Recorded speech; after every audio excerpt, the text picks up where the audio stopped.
Buenas tardes. Les damos la bienvenida a nuestro nuevo seminario web titulado Clínica, Diagnóstico y Tratamiento en Deficiencia de Fructosa 1,6-difosfatasa, dictado por el Dr. Manuel Saborío. Esta instancia ha sido organizada en conjunto por la Sociedad Latinoamericana de Errores Innatos del Metabolismo y Pesquisa Neonatal y el Laboratorio de Enfermedades Metabólicas del Instituto de Nutrición y Tecnología de los Alimentos de la Universidad de Chile. La conferencia durará 40 minutos. Luego tendremos 10 minutos para resolver sus dudas, por lo cual los invitamos a realizar sus preguntas mediante la opción Preguntas y Respuestas de la plataforma Zoom o a través del Facebook de SLAIM o del INTA.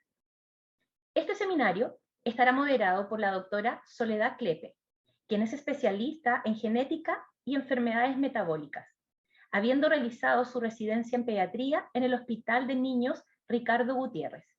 Es miembro de la Sociedad Argentina de Pediatría del Grupo de Enfermedades Poco Frecuentes, investigador y Clinical Fellow de la Facultad de Medicina de Baylor, Estados Unidos. La doctora Klepe es profesor asociado del Instituto Universitario del Hospital Italiano, jefe de sección del metabolismo en el servicio de pediatría y médico asociado de la sección de endocrinología y metabolismo de adultos de la misma institución en Buenos Aires. Es miembro activo de la SLAIM. Doctora Klepe, puede comenzar con el seminario web. Buenas tardes. Hoy tengo el gusto de presentar al doctor Manuel Saborío, médico cirujano pediatra, especialista en genética médica de la Universidad de Costa Rica, postdoctorado en clínica médica en la Escuela de Medicina de la Universidad de Johns Hopkins en Boston. Actualmente, el doctor Saborío es el jefe de servicio de genética médica y metabolismo del Hospital Nacional de Niños, director general del Programa Nacional de Tamizaje Neonatal en Costa Rica y vicepresidente del SLAIM desde el 2022 hasta el 2024. Doctor Saborío, puede comenzar su conferencia. Muchas gracias.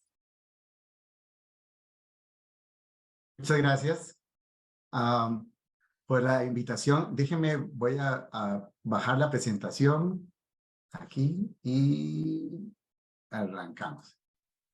¿Ven la presentación? No, todavía. Tiene que compartir. Compartir. Dios mío, no, esto no comparte. Vamos a ver. Vamos a ver.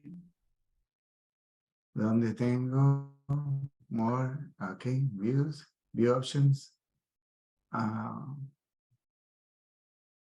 No encuentro.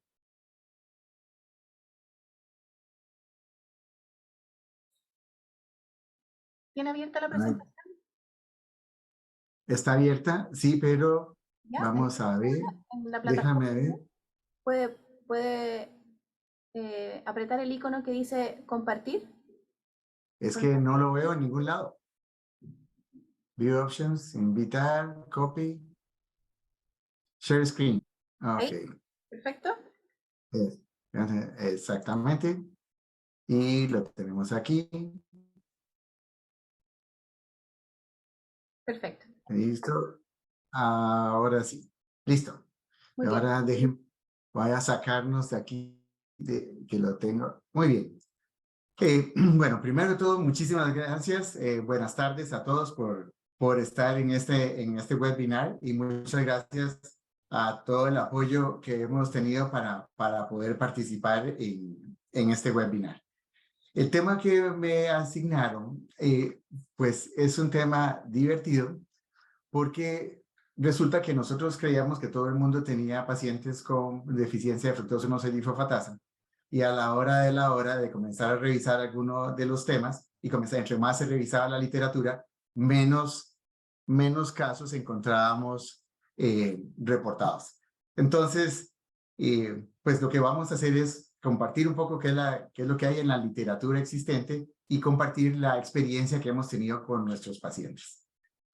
Primero que todo, no tengo ninguna declaración de conflicto de intereses y pues ustedes que están en América Latina, pues para los argentinos, nosotros, pues Costa Rica es un pequeño pedacito que estamos en el cordón umbilical que conecta el hemisferio norte con el hemisferio sur, y las características, y por eso es que quería recalcar un poco en las características de nuestra población. Somos un país pequeño, tenemos apenas 52.800 kilómetros cuadrados, somos apenas un poquito más de 5.200.000 habitantes, y tenemos nuestra inversión en el producto en salud representa el 5.33% de nuestro presupuesto nacional.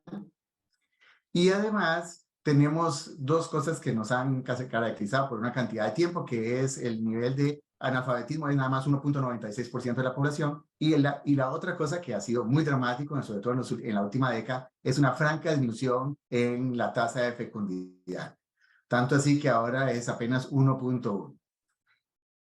Además, por ser un país pequeño, realmente, y somos pocos, pues realmente movilizarse por el país es sencillo, y hay una serie de características que heredamos desde la época de la colonia que hace que realmente tengamos una serie de características en particular para enfermedades genéticas, y ahora se los voy a comentar. Entrando en el tema de errores innatos del metabolismo de la fructosa, pues lo primero que hay que recordar es que no hay tantos errores innatos del metabolismo de la fructosa, son solamente 3. Una es la fructosuria esencial o la fructosuria benigna, que generalmente no causa ninguna sintomatología, excepto que a la hora de hacer los exámenes, un examen de orina, encuentra uno que realmente están elevados los niveles de fructosa, pero no se relaciona con patología alguna y no requiere ningún tipo de tratamiento. Y tenemos el defecto de la intolerancia hereditaria a la fructosa, que esa sí es generada por un defecto en una enzima, que es la aldolasa beta, y que produce una serie de síntomas como dolor abdominal, hipoglicemia, náuseas, episodios como shock, y además generalmente provocado por la ingesta de la fructosa.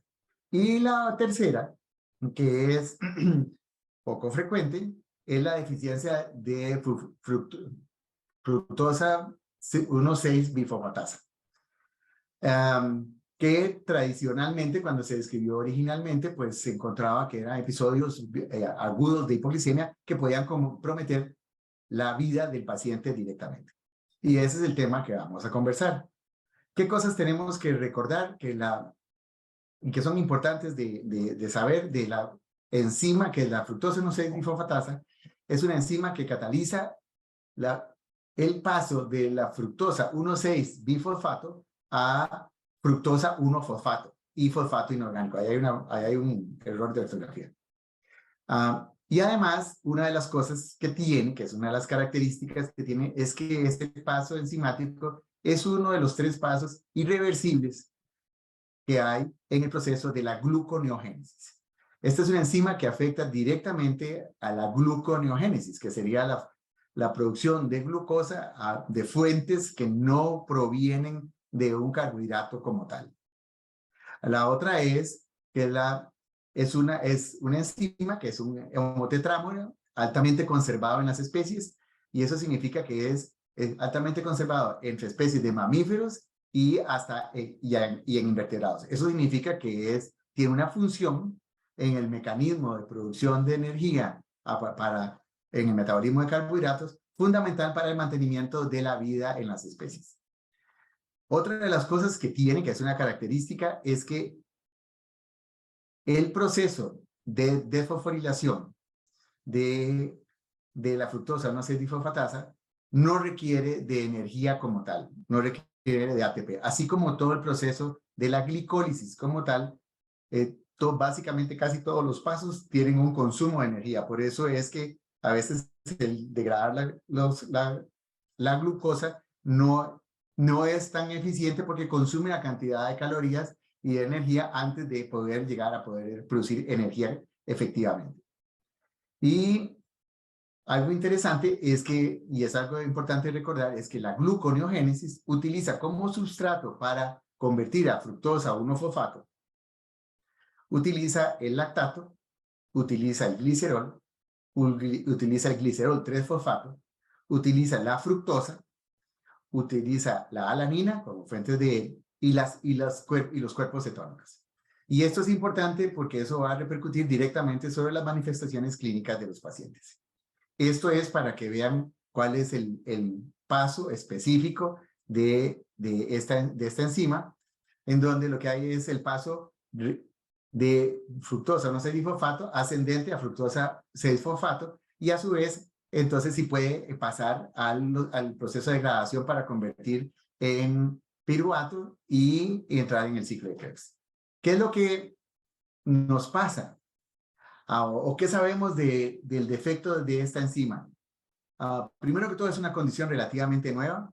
Se describió por primera vez por Baker y Weingart en 1970, que lo describieron en una paciente de 5 años que hacía episodios recurrentes de hipoglicemia e hiperlactatemia.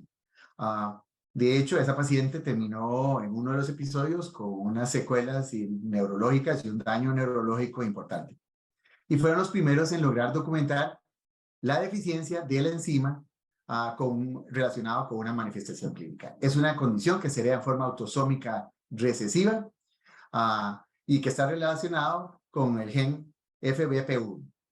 La incidencia, que aquí es donde comenzamos nosotros a preocuparnos, es la incidencia no está bien definida, porque realmente es una condición, y ahora van a ver por la cantidad de casos que hay descritos, que se estima, los reportes que hay en Europa, estiman que la frecuencia anda entre 1 de cada 350,000 seres humanos a 1 en 900,000 seres humanos.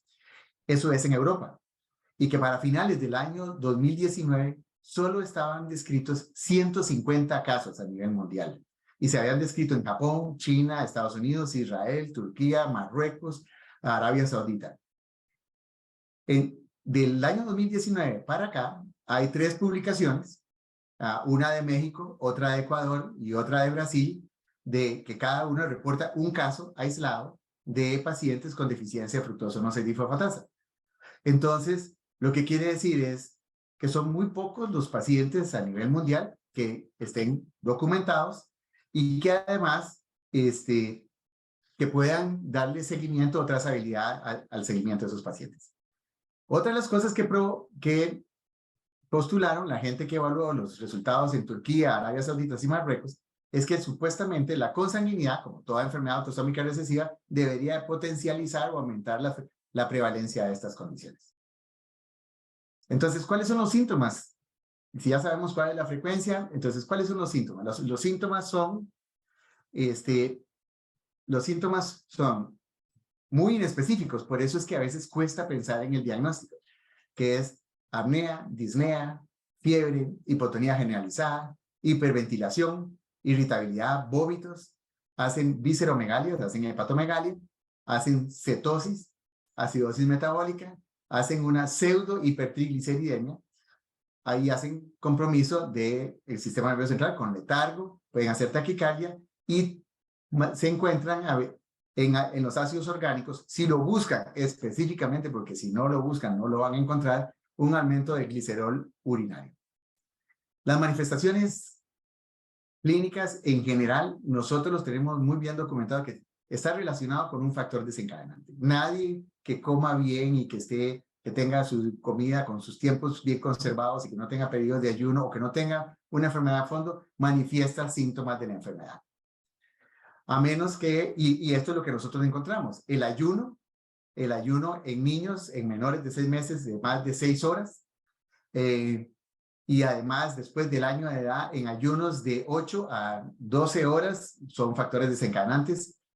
La otra es fiebre, infecciones, una sobrecarga de fructosa, y eso, pues, nosotros los que somos papás, pues nos damos cuenta que cuando hay una fiesta de cumpleaños, los papás hacen un enorme esfuerzo para ver cuántas dulces le logran dar a los hijos, y esa, pues, es una sobrecarga de fructosa y sucrosa que termina, y hemos tenido varios pacientes que después de una fiesta de cumpleaños, hacen una crisis metabólica. La ingesta, hay pocas ingestas, niños que son pocos comedores, y pacientes, que es lo que más frecuentemente nos afecta, son los episodios de vómitos, porque no solo vomitan, sino que además no quieren comer, y entonces hace que los periodos de ayuno sean más prolongados y que la tasa catabólica sea mucho más alta. Y entonces hace que la tolerancia al ayuno se reduzca significativamente. Las manifestaciones clínicas son episodios agudos de hiperventilación, apneas, crisis convulsivas y coma, especialmente en neonatos. La otra es episodios de irritabilidad, taquicardia, hipotonía, hiperhidrosis, que son datos parasimpáticos de hipoglicemias. Hacen hepatomegalias transitorias y tenemos periodos, y es una de las características que entre una crisis y la otra son completamente asintomáticas. Desde el punto de vista del laboratorio, lo que más frecuentemente encontramos son episodios, son hipoglicemia, cetosis, hiperlactatemia, pseudohipertrigliceridemia, y por favor pónganle atención, hacen hiperuricemia, que realmente hay muy poca descripción en la literatura mundial, y nosotros tuvimos un paciente que hizo insuficiencia renal por la hiperuricemia y tuvimos que tratarlo como medidas de rescate, como una crisis, como una síndrome de necrosis tumoral por una quimioterapia. Y hacen elevación transitoria, la gran mayoría de enzimas hepáticas. Y nosotros los hemos dividido en dos grupos, los que hacen descompensaciones simples, que es lo que nosotros llamamos simples, que son solamente aquellos pacientes que hacen hipoglicemia o que hacen acidosis metabólica, y las descompensaciones múltiples o complejas, en donde hay un compromiso sistémico, donde hay un compromiso orgánico, tanto a nivel de hígado, cerebro o renal. Este gráfico, este cuadro realmente es muy representativo, y lo que hay que ponerle mayor atención es básicamente a los círculos que están a la derecha, que es donde falla realmente el defecto de la enzima, se sobrecarga y se hace evidente el de la disfunción bioquímica. Entonces lo que van a ver es diferentes vías alternas por los cuales se producen los hallazgos bioquímicos que tiene el paciente. Uno de ellos es al haber el exceso de fructosa que no logra procesarse y no logra evolucionar, entonces lo que vamos a tener es un aumento significativo en ribosa 5-fosfato, y que vamos a ver y se va a reflejar bioquímicamente con una franca elevación del ácido úrico. La otra es utilizar alanina para tratar de entrar al ciclo de Krebs, y entonces lo que tenemos son pacientes que hacen hiperalaniniemias. Tenemos pacientes como a la hora de que no se logra y hay una disminución significativa del fosfato para el proceso de entrar en el ciclo de Krebs. Entonces hay una acumulación de lactato como un mecanismo de compensación para convertirlo en glucosa, y acuérdense que se necesitan 32 moles de lactato para producir un mol de glucosa, y en consecuencia es un mecanismo muy eficiente, pero desde el punto de vista bioquímico produce una gran elevación del lactato, y eso induce a acidosis metabólica. Y a la hora de que no logramos producir energía directamente del ciclo de Krebs, entonces, ¿qué es lo que se hace? El mecanismo típico de compensación es producir una gluconeogénesis, tratar de degradar lípidos para poder convertirlos en acetilcoenzima A y que entren al ciclo de Krebs. Y eso produce la cetosis. Entonces, ¿qué es lo que nos ayuda a definir el diagnóstico? Manifestaciones clínicas sugestivas, que además son bastante inespecíficas. Los hallazgos bioquímicos sugestivos, que ya me los mencionamos. Por supuesto, hoy en día, con el desarrollo de las técnicas moleculares, la identificación de mutaciones patológicas bialéricas en el gen de FBP1. Y luego, la otra, que antes era el estándar de oro y hoy en día han ido cayendo mucho en desuso, es la cuantificación de la actividad enzimática de la fructosa, linfofatasa en hepatocitos o en leucocitos. Esto es lo que realmente recurrimos a la parte del definimiento del diagnóstico. Nosotros tenemos la clínica, tenemos la parte de características bioquímicas del paciente, y hoy en día pues lo que se recurre es básicamente desde el análisis molecular, en donde el 90% de los mutaciones se logran detectar o documentar por unas análisis de secuenciación. El gen está muy bien definido, está en el cromosoma 9, en el brazo largo, en el sector 22.32, la enzima. Y aquí hay algo interesante, que es lo que puse al final del slide, que a julio de este año, al 30 de julio de este año, estaban descritas 59 mutaciones diferentes. Y quiero que le pongan atención a esto por lo que voy a enseñarles ahora. 59 mutaciones diferentes y hay de todas las variedades. Hay de cambio de nucleótidos, de lesiones, inserciones, duplicaciones, defectos de punto de empalme, etc. Esto es un reporte que hizo el grupo europeo, en donde lo que hizo fue el análisis de las 35 mutaciones que ellos habían documentado para el 2016 y lo estaban bien definidas por exones. Es un gen pequeño, son 7 exones que codifican realmente, porque hay uno que no codifica. Y la mutación, porque esta es la segunda parte, que es donde habla de inserciones y de lesiones, la que tengo subrayada en rojo, esa es la mutación más frecuente en el planeta, que se ha descrito para pacientes con deficiencia de fructosa no fosfatasa, y es además la única mutación que tenemos en nuestra población en Costa Rica.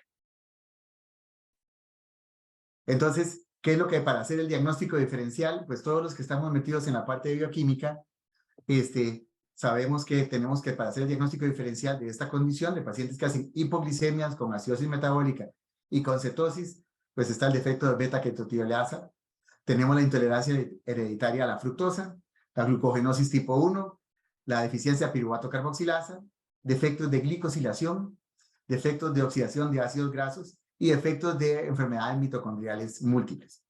Y este slide que sigue es básicamente un cuadro que le permite a uno le ayuda a uno en el diagnóstico diferencial de las alteraciones bioquímicas que tiene el paciente en relación con cada una de las condiciones. Si ustedes se dan cuenta, pues el lactato general y la relación de lactato-piruvato está francamente elevada en la deficiencia de fructosa no fosfatasa, casi igual o más que en defectos de piruvato carboxilasa y defectos de cadena respiratoria. La cetosis es muy significativa. La pseudohipertrigliceridemia es algo que llama mucho la atención porque son pocas las otras condiciones que lo tienen. La glucosa, la hipoglicemia, hay una gran cantidad de condiciones en estados agudos que producen hipoglicemia, así que no es tan específico.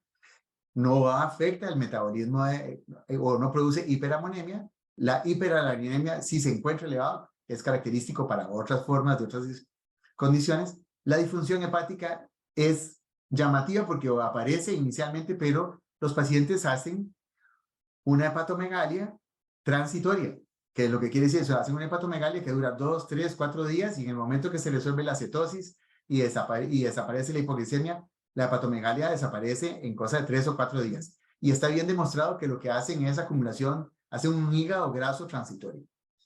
La otra es la franca elevación del ácido úrico, que solamente, si se dan cuenta, elevación de ácido úrico, solamente la glucogenosis tipo 1 típicamente la hace. Y los defectos de ácidos orgánicos, pues eso hace muy puntual otras condiciones. Vean qué interesante. ¿Cuál es el abordaje recomendado de los pacientes cuando no están en crisis y se tiene la sospecha de una deficiencia de fructosa no fosfatasa?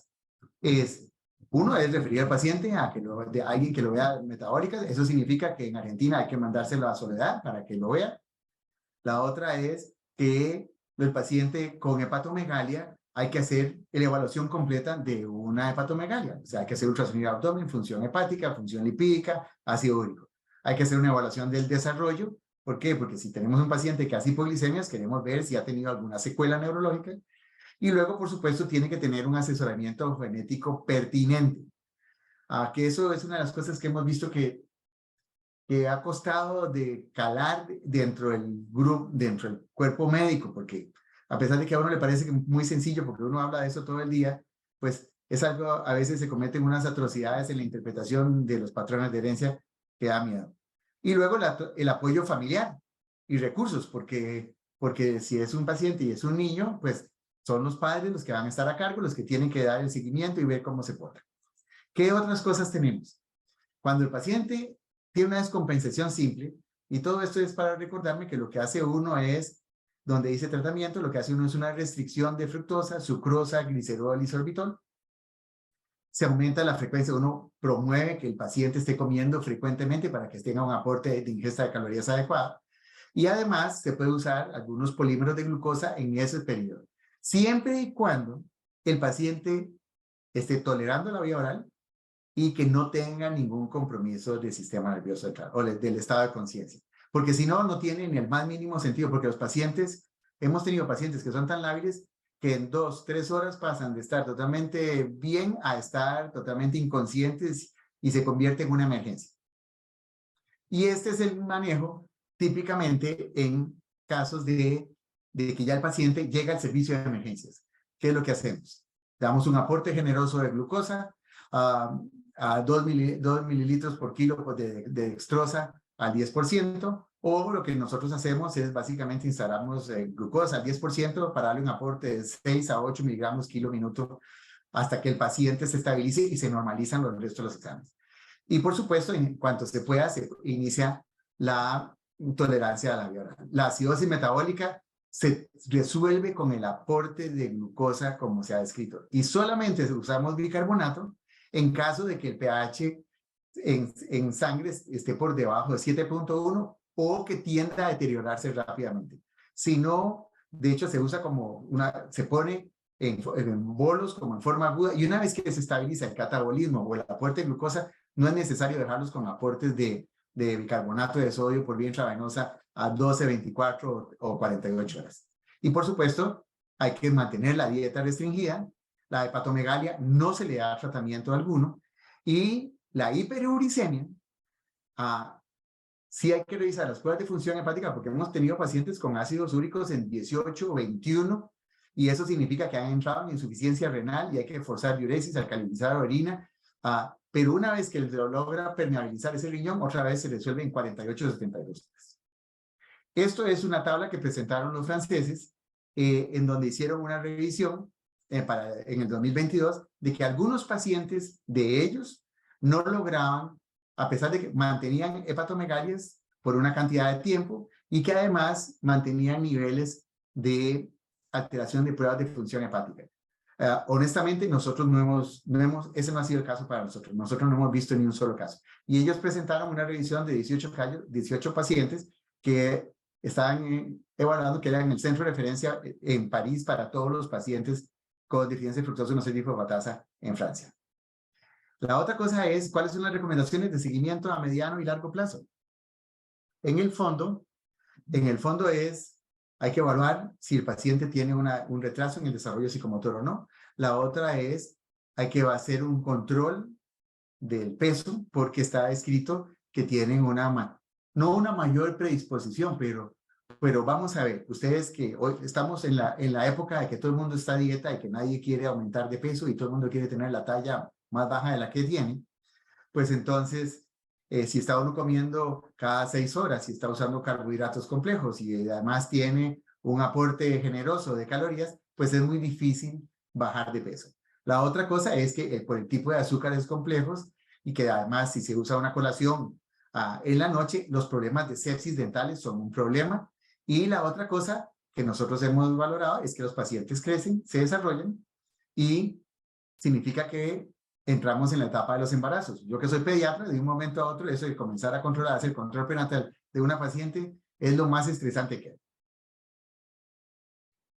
¿Qué es lo que se ha hecho? Que esa es otra de las cosas que nos llamó la atención, porque según yo les iba a enseñar cuál es el último grito de la moda, de qué es lo que tienen que presentar y hacer con los pacientes. Porque se supone que todo está escrito. Bueno, resulta que este es un trabajo de revisión de 36 centros en Europa que manejan pacientes con deficiencias de fructosa 1,6-fosfatasa.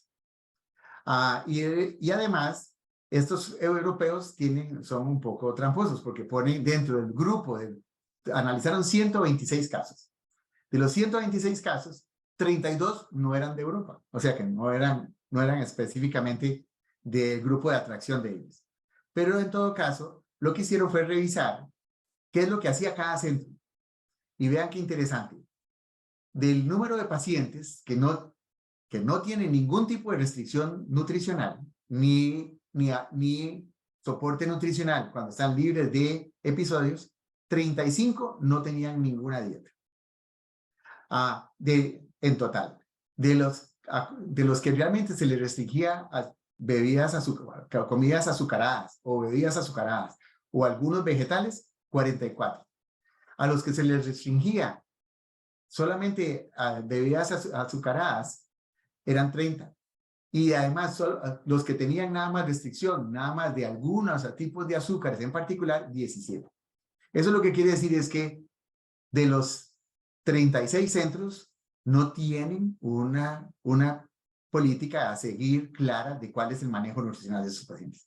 Y luego vino la parte de discusión de qué pacientes tenían que recibir almidón de maíz crudo. Y resulta que del total de los centros, 20 sí mandaban, así recomendaban el uso de maíz, de almidón de maíz, no cocinado, y 16 no lo usaban del todo. Sin embargo, es interesante porque de ese grupo, hubo 3 pacientes que sí utilizaban glycosid, que es un polímero de glucosa sintético que originalmente se desarrolló para el manejo de pacientes con glucogenosis tipo 1. Pero no hay ninguna experiencia formal o ningún análisis formal de qué es lo que se tiene que hacer. Ahora sí voy a hablarles de los nuestros. Los nuestros, esta es una tabla de los pacientes que nosotros revisamos, que eran, de total, revisamos un poco alrededor de 47 pacientes, y eso es para que vean cómo ahí está la información, que la podemos volver a trazar y volvemos a actualizar. De hecho, tenemos que actualizarla. Y entonces vean qué es lo que nos ha pasado. Lo que nos ha pasado es que del año 94 a la fecha, o sea, en 29 años, lo que tuvimos en la consulta de errores innatos de metabolismo de nuestro hospital, encontramos 47 pacientes que eran candidatos a este diagnóstico. Porque tenían una historia de hipoglicemia cetósica con hiperlactatemia sin falla para progresar. Eso, sin falla, y parece que fueron referidos para estudiarse. La otra es que de ese grupo de 47 pacientes, al día de ayer, y en esto quiero ser enfático, al día de ayer, confirmamos 23 casos. 23 casos que tienen la deficiencia de la fructosa 1,6-bifosfatasa en 21 familias diferentes. Y hay 4 pacientes más actualmente, 2 que se están procesando, y hay otros 2 que por supuesto son hombres y adultos, y cuando les dice uno que tienen que venir a tomarse una muestra de sangre, pues salen corriendo en la dirección contraria. Entonces, pero eso espero poder perseguirlos para que se tomen el examen y poder ver si tenemos toda la población ya estudiada. De los cuales se encuentran que hay 11 mujeres y 12 hombres afectados, y eso es muy típica de esa distribución de género, es de esperar completamente en una enfermedad autosómica recesiva. Las manifestaciones clínicas de los pacientes nuestros inician desde las 48 horas de nacidos hasta los 4 años y 6 meses para el primer episodio. Y la evolución clínica de cada paciente es totalmente independiente. No es como los fenilcetonúricos que normalmente uno espera que hagan ciertas cosas o van haciendo ciertas cosas. A la derecha ustedes van a ver la distribución del mapa, de donde están localizados los pacientes. Ustedes van a ver que dice, no, sí, hay un efecto de seguros de consanguinidad porque realmente están ubicados como en el centro del país, que es donde más círculos hay. Esa zona representa el Valle Central. Y el Valle Central es lo que nosotros llamamos la gran área metropolitana, que representa alrededor del 50% de toda la población del país. Y una de las cosas que hay, porque además, una de las razones de poner esto es que no logramos documentar consanguinidad a la hora de hacer los árboles genealógicos en las familias. Entonces, una de las cosas es que el doctor Escamilla hizo una revisión para cuando sacó su tesis de doctorado, en donde lo que demostró en Costa Rica es que si usted tiene sus 4 abuelos que tienen apellidos españoles y que viven en la meseta central, que es en el Valle Central, y no han migrado a ningún otro lado, tiene usted una altísima probabilidad de ser descendiente de las primeras 57 familias que se asentaron en el Valle Central para la época de los 1500. Entonces, lo que quiere decir es que la consanguinidad como tal, nosotros no la pudimos documentar, pero sí podemos documentar claramente un enorme efecto de población fundadora. Claro, después de 200 años que todos vivían en el mismo lado, pues todos son descendientes de las mismas personas. Entonces, a pesar de que no se conocen que son matrimonios consanguíneos, ni están arreglados, ni nada por el estilo, pues si la población no ha migrado, pues todos somos descendientes del mismo grupo original. Por eso es que hay un dicho en Costa Rica que no se puede hablar mal de nadie porque todos somos primos o parientes de alguna manera. Entonces, ¿cuáles son los datos que nosotros encontramos en nuestra población? ¿Cuál es nuestra prevalencia estimada con los 23 casos? No contando los otros 4 potenciales que tenemos. Es 1 en 88.102 seres humanos en Costa Rica. Se documentan 4 pacientes, tenemos documentado 4 pacientes con secuelas neurológicas que van desde retardo mental, cuadriparesias espásticas, que 2 lo tienen, disartrias, que han tenido 2, y estatos convulsivos muy severos, que fue la causa de la muerte de un paciente en un caso. Hemos documentado 3 fallecidos para una mortalidad del 13% de nuestro grupo total. Eso significa que no es una condición inocua. Tener una mortalidad del 13% es una condición que realmente genera una gran cantidad de patología. Tenemos documentados 5 embarazos, 4 que fueron embarazos exitosos, que fueron embarazos de término, sin complicaciones, y 1 que fue un aborto en el primer trimestre del embarazo. Los 23 pacientes pertenecen a 21 familias, y esto es aquí donde vuelvo a hacer énfasis, que es donde nosotros, a la hora de hacer los árboles genealógicos, por lo menos a 2, 3 generaciones arriba, no logramos documentar la consanguinidad, pero sí geográficamente los pacientes viven muy cercanos unos de otros. Y esa es una característica muy típica de mi país, en donde el efecto de población fundadora ha sido lo que ha marcado la pauta para una gran cantidad de condiciones diferentes, heredadas en forma autosómica recesiva. Esta es nuestra experiencia. ¿Cuándo fue que los pacientes iniciaron con los síntomas? Y ustedes van a ver, y me disculpan porque no es, si se dan cuenta, en el eje horizontal, no es como el paciente 1, 2, 3, 4, 5, sino es de los pacientes que tenemos bien documentadas las edades, y por supuesto, como al principio estábamos estudiando y algunos pacientes no fueron, entonces por eso es que a veces se brinca, por ejemplo, van a ver que el paciente pasa del 26 al 29, pero la parte importante ahí, al recalcar, es que si se dan cuenta, la gran mayoría de los pacientes comienza cuando los niños comienzan a tener un ayuno un poco más prolongado, que es cuando comienzan el proceso de lactación y posteriormente comienzan a tener más actividad. Entonces, si se dan cuenta, el grupo grueso anda entre los 8 meses de edad para el primer episodio y los 20 meses de edad. Eso significa que ese es el grupo donde la gran mayoría de los pacientes manifiestan. Tenemos una excepción, por supuesto, que se manifestó hasta los 4 años y medio, 4 años y 7 meses, y otro que se manifestó hasta los 2 añitos de edad. Pero la gran mayoría andan entre los 8 meses de edad y los 2 años de edad. Y el cuadro que sigue, este es el cuadro entre el inicio de la edad de los síntomas y el tiempo posterior para la confirmación del diagnóstico de estos pacientes.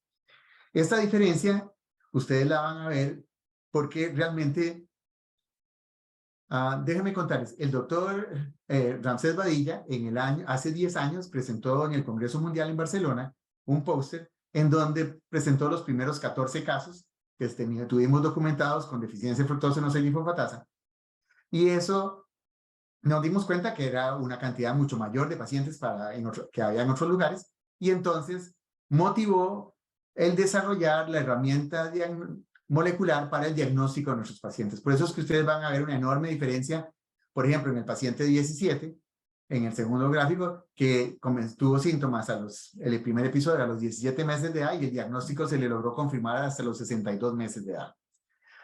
Pero también ustedes van a ver que, por ejemplo, el que se manifestó a los 8 meses de edad, que es el paciente 4, pues a los mismos 8 meses se le confirmó el diagnóstico. Eso lo que quiere decir es, es el efecto de contar con la herramienta de confirmación diagnóstica con la cual disponemos ahora. Esta es la curva de la edad de los pacientes, porque cuando yo revisé la literatura internacional, pues hay muy poca literatura de qué es lo que se espera en un embarazo. Y resulta que la otra es que nadie dice qué es lo que va a pasar con estos pacientes cuando tengan 30, 40 o 50 años. Pues aquí les enseño una curva de las edades de nuestros pacientes actualmente, al día de ayer. Eso significa, porque este cuadro lo hicimos ayer, entonces significa por edades, desde los 6 añitos de edad que tenemos, y tenemos pacientes de 47, 48 años de edad. Eso significa varias cosas. Uno es que ahora contamos con la herramienta molecular, porque es que yo quería enseñarles otra cosa. Está en el cromosoma 9, estos son los 7 exones, y nosotros en este momento, nuestro análisis molecular incluye esta herramienta que utilizamos para confirmar todos los pacientes. Todos nuestros pacientes son homocigotos para la misma mutación, que es la más común en el planeta. Y luego es que el estudio molecular hace la secuenciación completa de los 7 exones. Eso significa que si hubieran cambios puntuales, si hubieran otras deleciones, otras inserciones, o si hubiese defectos en los puntos de empalme entre intrones y exones, los deberíamos de detectar. Y a la fecha no hemos documentado absolutamente ningún otro caso. Ninguna otra variación molecular. La otra cosa es que hay un otro exón, porque eso van a ver que se confunde uno en la literatura, donde le dicen a uno que a veces si son 8 exones o son 7 codificales y el primero no transcribe para absolutamente nada, pero no es un exón como tal, es una región promotora. Se logra confirmar, tenemos confirmados 23 casos en este momento, homocigotos, y tenemos ya confirmados 40 portadores o 40 heterocigotos caminando por ahí. Y nada más para mortificarlos, no hay absolutamente ninguna relación genotipo-fenotipo. Todos tienen la misma mutación. Además es una mutación que produce una franca disminución. Prácticamente todos los pacientes andan con 0 de actividad enzimática. Y tenemos pacientes que son increíblemente lábiles, que con cualquier cosa, con solo que tengan un poco de tos o alguna cosa así, se descompensan rápidamente. Y hay pacientes, tuvimos un paciente con varicela, otro que en la etapa de adolescente se fue a los carnavales, por dicha no se fue a los de Río, pero se fue acá y se fue con los amigos de parranda, y lo que decidió es que no tenía suficiente dinero, entonces solo alcanzaba o para parrandear o para pagar el hotel o para comer, y ahí ni qué escogió, decidió no comer, y por supuesto terminó internado en nuestro hospital. Pero, ¿cuál es el manejo nutricional que nosotros le damos a nuestros pacientes? Hacemos todos los pacientes, todos, sin excepción, los manejamos con una dieta de 6 tiempos, con carbohidratos complejos. Tienen una restricción en fructosa, sucrosa, sorbitol y glicerol. Hay uso ocasional e individualizado del almidón crudo, y ahora le voy a dar los datos. No tenemos experiencia con el uso de carbohidratos complejos artificiales, como es el uso del glycosid. Pacientes adultos mantienen una dieta porque ya vieron que tenemos pacientes grandes, ya los trasladamos a la clínica de enfermedades raras de otro hospital, y entonces los pacientes ya no siguen una dieta tan estricta, pero manejan dietas que andan entre 5 y 6 tiempos. La alimentación con una restricción parcial por lo que aprendieron cuando eran jóvenes, de azúcares simples, y el periodo de tolerancia mejora con la edad. Conversando con los pacientes, y ellos lo tienen adultos, la de 47 años me dice que ella aguanta 16 horas perfectamente sin comer antes de comenzar a tener algún síntoma. Y quiero que sepan que esa de 47 años, en una época fue una atleta de alto rendimiento. Fue campeona centroamericana en taekwondo y además hizo su primer triatlón como a los 24 años de edad. Así que, y el tener esa condición no fue una limitación por su enfermedad. Esto es lo que nosotros tenemos. De los 23 pacientes, todos tienen restricciones de dieta. 9 reciben almidón no cocinado y solo 3 reciben maltodextrinas. Se reportan 4 pacientes con obesidad y 5 pacientes con sobrepeso. Eso significa que casi el 40% de los pacientes que tenemos documentados tienen un problema de exceso de peso. El 100% de los pacientes, y aquí es algo importante, tienen una talla normal para la edad y para el género. No se relaciona con falla para progresar y todo. Y si no tuvieron compromiso neurológico, todos tienen, los que no tuvieron un impacto neurológico de fondo, no significa que no tuvieron ninguna limitación intelectual. Y que la tolerancia al ayuno, por eso es que anoto lo de las 16 horas, es porque tienen documentado con glucómetro hasta 16 horas sin ninguna sintomatología. estoy como los ingleses, estoy viendo que estoy durando 40 minutos exactos.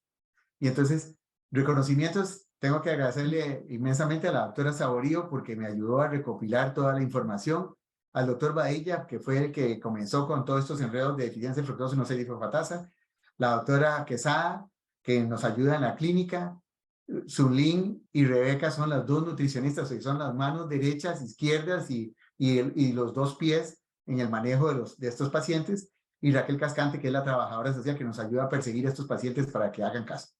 Desde el punto de vista del laboratorio, el doctor Daniel Alvarado es el jefe de la parte del laboratorio de diagnóstico molecular, la doctora Reuben es la que hace la parte de gases masas, y además la doctora Camacho es la que hace la parte de bioquímica, la doctora Jiménez es nuestra jefa de todo el laboratorio, y el doctor Sergio Bando es el que nos hace la parte de control de la calidad, pero es el que me ayudó a poder hacer estos gráficos de cómo los teníamos. Por supuesto, el trabajo no es solo de un pequeño grupo, este es nuestro centro a la izquierda y este es el grupo con el que trabajamos, así que por eso es que yo me atrevo a decir algunas barbaridades porque tengo todo ese grupo atrás. Y el último slide, yo le prometí a Aida que hay que hacer la propaganda ya del congreso que vamos a tener en Punta del Este para el año entrante, así que termino mi presentación ahora. Muchísimas gracias. Bueno, muchas gracias, doctor Saborío, muy buena presentación.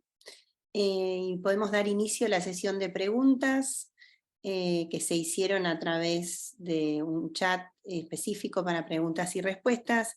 Bueno, yo voy a leer las preguntas.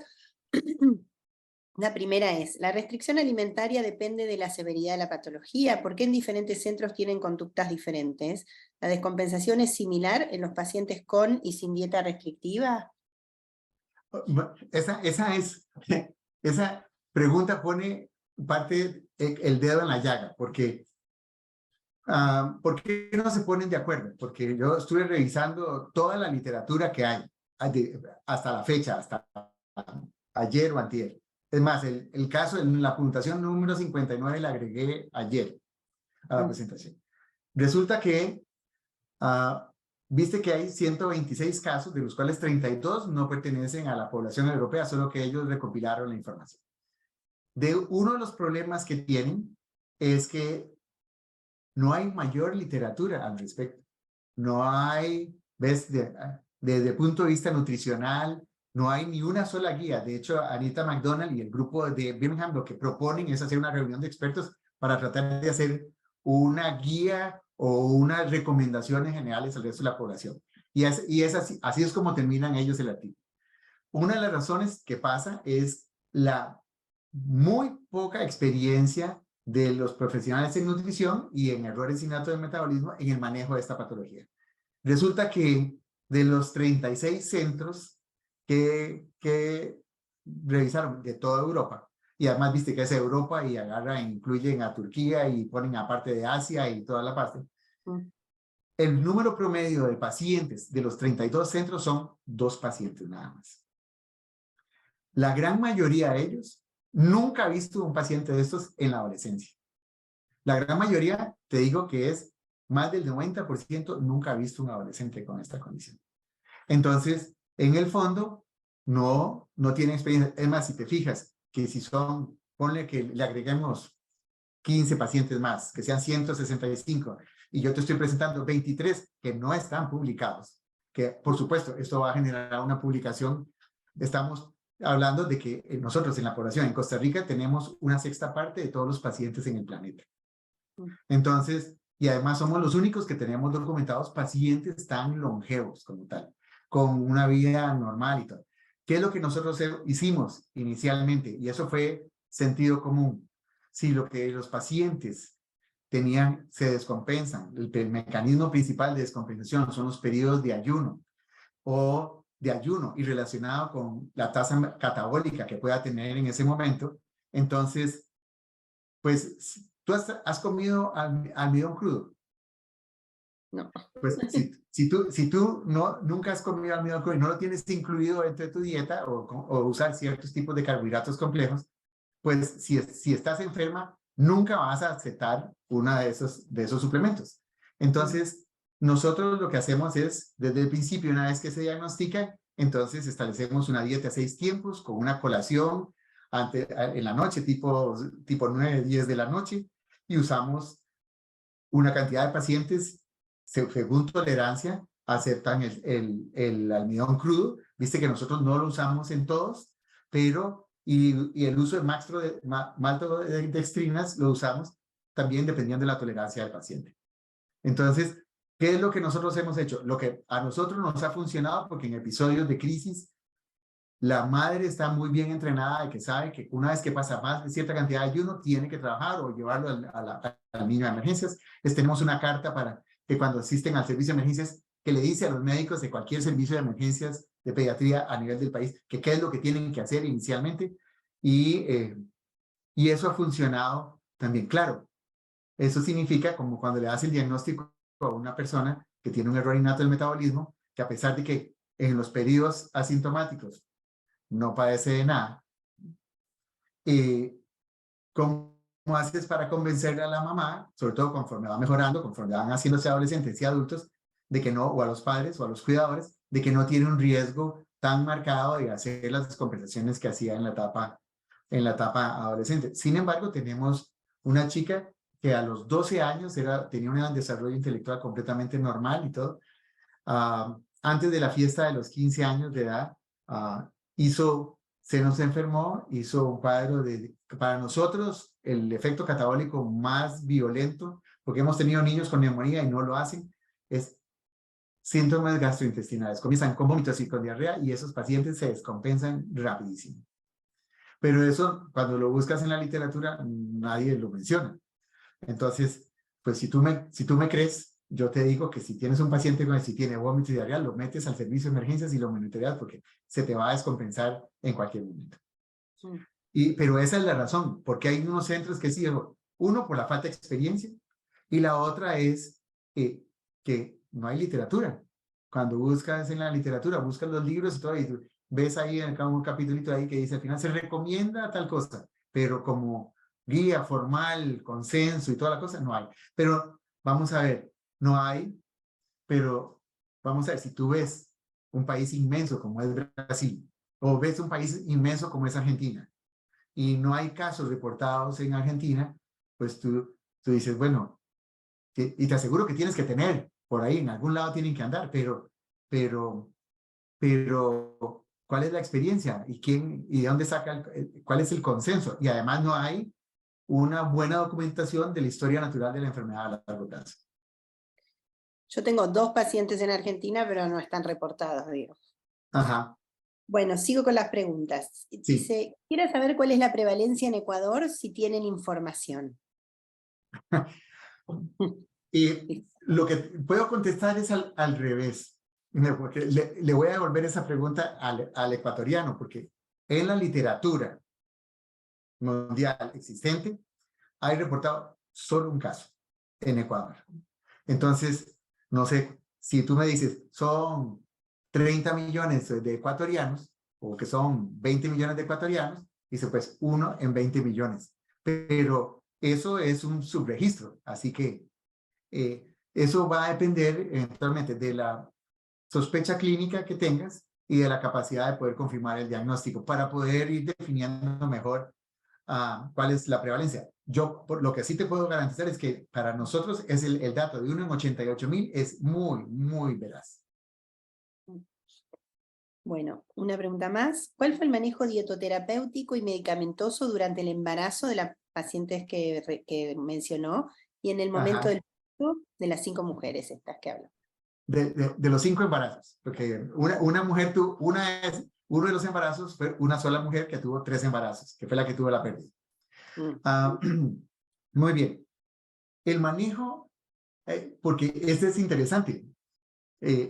Cuando ves la literatura, te dicen, uno sabe que en un embarazo hay un aumento conforme vas avanzando en el embarazo, el requerimiento de aportes de glucosa van aumentando. Una vez que los pacientes manejan una dieta de 5 o 6 tiempos que es en etapa adulta, se previenen de los periodos de hipoglicemia y están acostumbrados a tener ingestas a veces con carbohidratos complejos. Entonces, nosotros referimos, cuando nos han llegado, los hemos referido a control de embarazo de alto riesgo. Ninguno de los embarazos ha requerido ninguna intervención nutricional diferente de lo que ya estábamos manejando por su condición de base, que de por sí es una dieta que lleva una sobrecarga de carbohidratos importante en sentido de prevenir los episodios agudos. Entonces, en el manejo prenatal y en el posparto inmediato, lo que hemos hecho énfasis es en el posparto inmediato es no permitir ayunos prolongados. En el caso de que tenga que ser sometida a una cesárea, entonces lo que hacemos es que por favor le ponga una solución con glucosa al 10%, como igual de todos modos, si le vas a llevar a sala operaciones que tienes que tomar en la vida, tienes que dejarle un aporte intravenoso, y entonces lo que aprovechamos es dejarle glucosa al 10%, y que además no se ha reflejado en una mayor riesgo de hipoglicemias en el recién nacido ni nada por el estilo. Entonces, ha sido sencillo porque nosotros, la recomendación ha sido, síguelos tratando como toda la vida. En eso no nos hemos corrido ningún riesgo. Y eso se ha reflejado en que para nosotros los embarazos y el posparto inmediato no ha significado ninguna situación de riesgo como tal para nuestros pacientes. Impecable. Bueno, una pregunta más. Pregunta, ¿la hipoglucemia causada en estos pacientes es resistente al glucagón? No, de hecho, es interesante porque en el fondo, si hay algo sencillo de tratar, es la hipoglicemia en estos pacientes. Acuérdate que el defecto está en la gluconeogénesis, no en la glicólisis ni en la glucogenólisis. Entonces, con solo darle un aporte adecuado de glucosa por vía intravenosa, la hipoglicemia se resuelve. Es más, para nosotros, resolver una hipoglicemia importante con toda una descompensación completa en 20 minutos, media hora, la hipoglicemia no es un problema. Pero el truco es este. El truco es acordarse que en dónde está el defecto bioquímico, que es en la gluconeogénesis, no ni en la glucogenólisis ni en la glicólisis. Después hay otra pregunta. ¿Estos pacientes tienen algún tratamiento cuando se aumenta el gasto energético? ¿Han utilizado TCM o MCT? Te voy a contar la pura verdad. No hemos tenido, es que en la paciente, dos cosas. Uno es que no hemos tenido que aumentar el aporte, darle triglicéridos de cadena mediana para darle como un aporte de lípidos, para darle el aporte calórico.